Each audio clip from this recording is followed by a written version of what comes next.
अपना ही कर्मचारी खंभे पे चढ़ता है। और आपके यहाँ आज के ज़माने में टेलीफोन, मोबाइल फ़ोन उपलब्ध है, सब कुछ उपलब्ध है। 1 मिनट लगता है उस व्यक्ति से पूछ लेने में कि भैया तुम्हारा काम हो गया, अब मैं चालू करूं। अगर वो बोलता है कि नहीं भैया अभी तो 10 मिनट रुक जाओ, क्या जाता है आपका 10 मिनट रुकने में? आप पीछे से आपका एसएसओ जो है चालू कर देता है, आदमी वहीं झुलस के मर जाता है। हर हफ्ता, 1 हफ्ता नहीं बीत रहा है, कोई ना कोई इस तरह की दुर्घटना हो रही। और उसके बाद भी यहां तक इतनी शर्मजनक बातें लोग बताते हैं कि अभी प्रत्यक्ष, मैं शायद मऊ जिले का उदाहरण, आप जो चेक भी करवाइएगा, शायद हमने भेजा भी होगा नाम, कहीं तो अभी घाट के आसपास कोई लड़का का इसी तरह का एक्सीडेंट हुआ और एक्सीडेंट आपके जेई उसके घर पूछने, उसकी हालत देखने तक नहीं गए। आप नहीं चढ़ाया था, आपके अपने रेगुलर लोग, हमारे रेगुलर लोग अब खंभों पर चढ़ना बंद कर दिए हैं।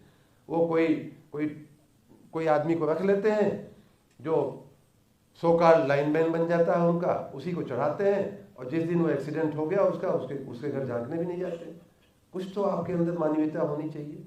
आप मानो सरकारी ढंग से नहीं तो किसी रूप से आप इतने वहाँ के बड़े अधिकारी हो, आप चाहो तो उसको अनेक प्रकार से मदद कर सकते हो, लेकिन नहीं करते हो आप।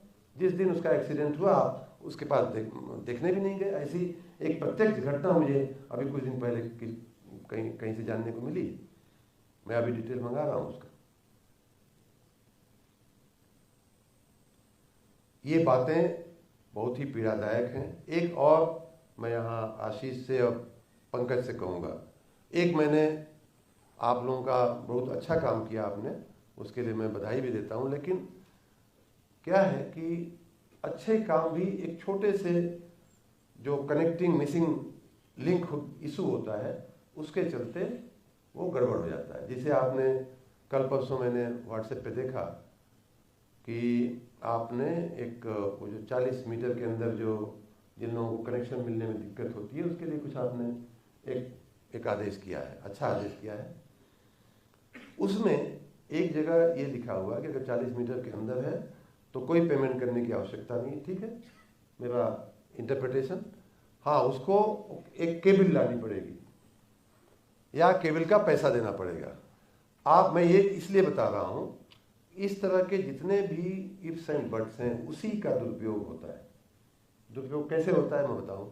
मुझे कनेक्शन लेना है, मैंने आपकी सारी फॉर्मेलिटी झटपट पे पूरी कर दिया, आप गए और आपका कनेक्शन नहीं देने का अगर इरादा है, हमको परेशान करने का इरादा है हमको, तो आप क्या करेंगे, वो केबल लेके भी नहीं जाएंगे, उसको पहले से बताएंगे भी नहीं कि भैया एक केबल की व्यवस्था करके रखना। आप पहुंच गए, चाय पानी पिए, जब उठ के लगाने की बात आई तब भैया केबल ले आओ। आपको मालूम है कि उसके पास केबल नहीं है। वो कहेगा कैसा केबल साईं साहब? अरे तो हमने तो हमारे शासनादेश में तो लिखा है कि केबल की व्यवस्था आपको करनी है।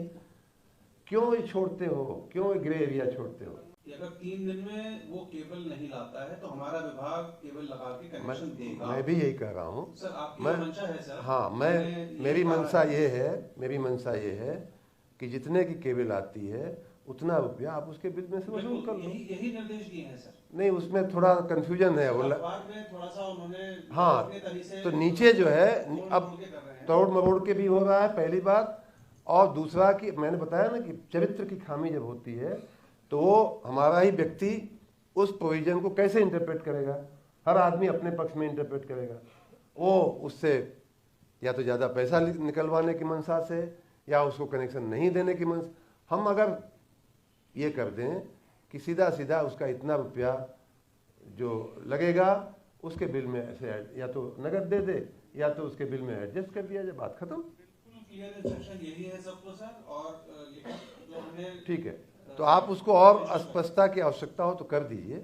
मेरा ये एक उदाहरण था, कहने का मतलब ये है कि ऐसा जहाँ भी जो दुरुपयोग करने वाले होते हैं, मेरा अपना सबका अनुभव है ब्यूरोक्रेसी में कि जो बदमाश लोग होते हैं अपने ही सिस्टम में, वो लोग इन ऐसे ग्रे एरियाज का क्या करते हैं, मिसयूज करते हैं। ये हमारी सिस्टम की खामी है। इसीलिए हम जहाँ तक हो सके ऐसा कोई ग्रे एरिया लिखत पढ़त में न रखें। और आप सब मुझे हाथ उठा करके एक वादा करो कि अब हम बिजली विभाग की जो, अच्छा एक अंतिम बात, मैंने बार बार ये बात भी कही है कि और शुरुआत में भी मैंने यही बात कही कि आप लोग काफ़ी काम करते हैं, दिन रात ट्रांसफार्मर बदले जाते हैं, दिन रात लाइन ठीक की जाती है, दिन रात रातों को भी लोग जाग करके अंधेरे में भी टार्च जला करके मोबाइल की रोशनी लगा करके भी हमारे कर्मचारी अधिकारी लाइन ठीक करते हैं। मैंने देखा है, प्रत्यक्ष भी देखा है, फोटो भी देखी है, वीडियो भी देखा है, लेकिन आप लोग उसका प्रचार नहीं करते हो क्या रहा है कि बिजली जाने का समाचार तो आता है, लेकिन वो ठीक हो गई और उसके बाद 15 दिन महीना एकदम ठीक रही, कभी बिजली नहीं गई, ये समाचार जो है स्थानीय स्तर पे नहीं छपता है। या आपने कई वर्षों से पूरी वर्षों की पुरानी समस्या को आपने एकदम हल कर दिया, हमेशा के लिए। कहीं 25 केवीए का कि ट्रांसफार्मर की डिमांड लोग बताते हैं हमको, कई साल से साहब हम लोग मांग रहे हैं, कहीं अभी खुशी जाहिर करते हैं कि हाँ अभी परसों लग गया, अभी आज लग गया, अभी नहीं लगा। तो जहाँ लग गया और जहाँ वर्षों से उसकी डिमांड थी, उसको आप लोग थोड़ा स्थानीय प्रचारित भी करिए भाई, किसी को नहीं मालूम पड़ता है। आपने बगल के गांव में लगा दिया, अगल बगल के गांव वाले को मालूम भी नहीं है, उसी फीडर में वो भी गांव जुड़ा हुआ है, नहीं मालूम है, तो आपके ऊपर गाली पड़ना चालू रहती है। तो आप काम नहीं कर रहे हैं ऐसा मेरा कहने का मतलब नहीं है, लेकिन जो कमियां हैं उन कमियों को भी दूर करने का अब समय आ गया। बिजली विभाग बहुत पुरानी एक व्यवस्था है, बहुत पुराना एक विभाग है, और सभी अनुभवी लोग हैं। वो चाहें तो 3 दिन के अंदर ये सारी की सारी जो शिकायतें आ रही हैं, शिकायत में भी कई बार हमारा जो ऑनलाइन सिस्टम है उसमें ये शिकायत आ रही है कि आप देखो ये आ गया कि आपकी शिकायत दूर कर दी गई है, हमारे घर में तो बिजली आई नहीं, शिकायत तो दूर हुई नहीं।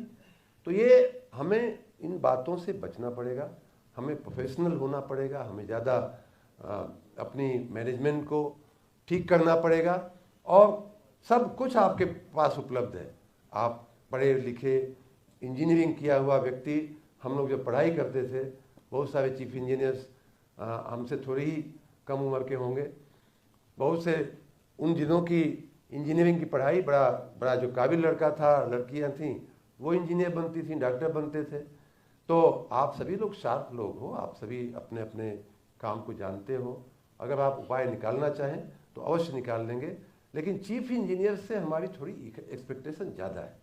मुझे ऐसा लगता है कि आप लोग अपने, या तो पता नहीं क्या हो गया है कि आप लोग पूरे अपनी भूमिका नहीं निभा रहे हो, क्यों नहीं निभा रहे हो। मैं आशा रखता हूं कि आज की समीक्षा बैठक में ये बात खुल करके आएगी। आपको अगर कहीं से इंकरेजमेंट की कमी है वो मेरे पास है, मैं पूरा इंकरेजमेंट देने को तैयार हूँ। साधन की कमी है मांगिए, पैसे की कमी है मांगिए, साख की कमी है खुद बनानी पड़ेगी आपको। वहाँ के क्षेत्र में वहाँ के इलेक्ट्रिक का कोई व्यापारी है कि भैया इमरजेंसी है, हमको जरा सा दे दो, फिर हमारे पास आएगी तो या तो हम सामान वापस कर देंगे या तो तुम्हारा पैसा हम पेमेंट कर देंगे। इतना तो होना चाहिए चीफ इंजीनियर को और सुपरिटेंडिंग इंजीनियर को, एक्सीएन को। लाखों करोड़ों का काम आपके हाथ से होता है, कौन नहीं आपकी बात सुनेगा भाई। लेकिन आप हाथ पे हाथ रख के बैठ जाते हो कि हमारे पास तो सामान ही नहीं, जाओ ये बिजली नहीं है, मंत्री जी की चिंता का विषय है, सरकार की चिंता का विषय है। क्यों भाई, आपकी चिंता का विषय क्यों नहीं है? तो मैं आशा रखता हूं कि आज की इस समीक्षा बैठक में इन सारे बिंदुओं पे, पहलुओं पे बातचीत होगी, और आज आप लोग एक निर्णायक निर्णय लेकर के और संकल्प लेकर के यहाँ से जाएंगे कि अब विद्युत व्यवस्था पहले वाली व्यवस्था नहीं रहेगी, एकदम से परिवर्तन, आमूलचूल परिवर्तन आप लोग लाएंगे। आप लोग बहुत दूर दूर से आए हैं। मैं ये भी सोच रहा था कि शायद ऑनलाइन कर लेते तो बेहतर होता, क्योंकि आपकी अनुपस्थिति ठीक है या यहाँ उपस्थिति ठीक है, मैं स्वयं संशय में था। लेकिन आए हैं तो इस बैठक का एक अच्छा परिणाम निकले, एक अच्छा कमिटमेंट के साथ आप लोग यहाँ से जाएं, इसके लिए मेरी आपको बहुत बहुत शुभकामना है। बहुत बहुत धन्यवाद।